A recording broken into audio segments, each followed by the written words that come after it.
Matthieu, chapitre 9. Jésus monta dans une barque, traversa le lac et se rendit dans sa ville. Des personnes lui amenèrent un paralysé couché sur une civière.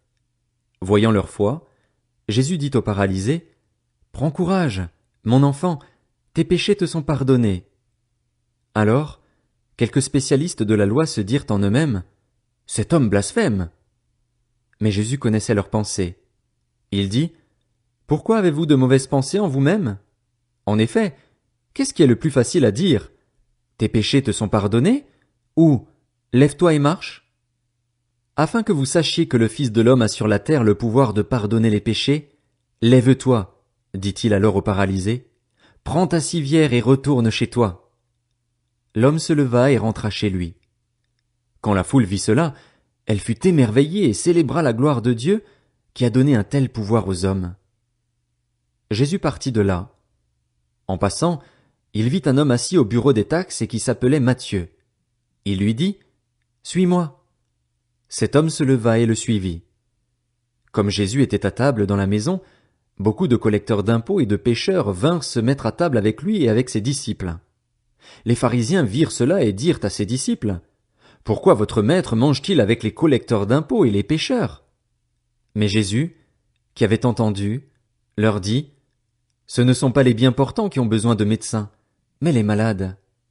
Allez apprendre ce que signifie « Je désire la bonté » et non les sacrifices.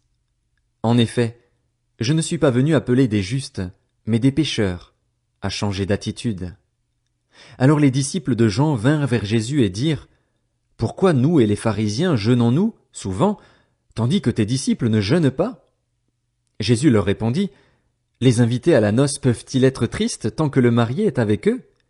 Les jours viendront où le marié leur sera enlevé, et alors ils jeûneront.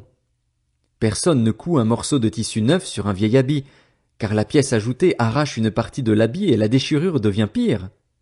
On ne met pas non plus du vin nouveau dans de vieilles outres, sinon les outres éclatent, le vin coule et les outres sont perdues. Mais on met le vin nouveau dans des outres neuves, et le vin et les outres se conservent. » Tandis qu'il leur adressait ces paroles, un chef arriva, se prosterna devant lui et dit, « Ma fille est morte il y a un instant, mais viens, pose ta main sur elle et elle vivra. » Jésus se leva et le suivit avec ses disciples.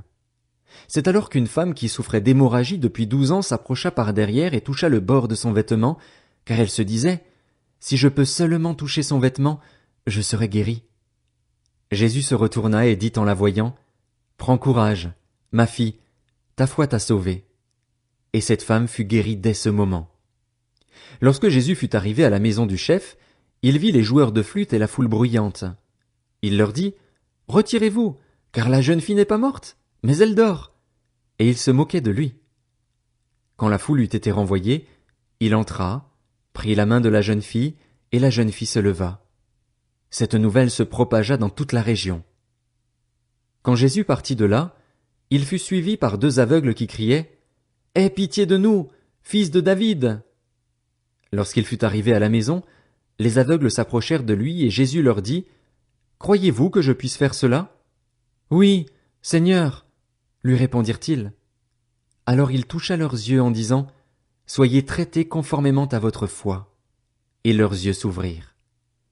Jésus leur recommanda avec sévérité, « Faites bien attention que personne ne le sache. » Mais, à peine sortis, ils parlèrent de lui dans toute la région. Comme ils s'en allaient, on amena à Jésus un démoniaque muet. Il chassa le démon et le muet se mit à parler. La foule disait, émerveillée, « On n'a jamais rien vu de pareil en Israël. » Mais les pharisiens disaient, « C'est par le prince des démons qu'il chasse les démons. » Jésus parcourait toutes les villes et les villages. Il enseignait dans les synagogues, proclamait la bonne nouvelle du royaume et guérissait toute maladie et toute infirmité. À la vue des foules, il fut rempli de compassion pour elles, car elles étaient blessées et abattues, comme des brebis qui n'ont pas de berger. Alors il dit à ses disciples, « La moisson est grande, mais il y a peu d'ouvriers. Priez donc le maître de la moisson d'envoyer des ouvriers dans sa moisson. »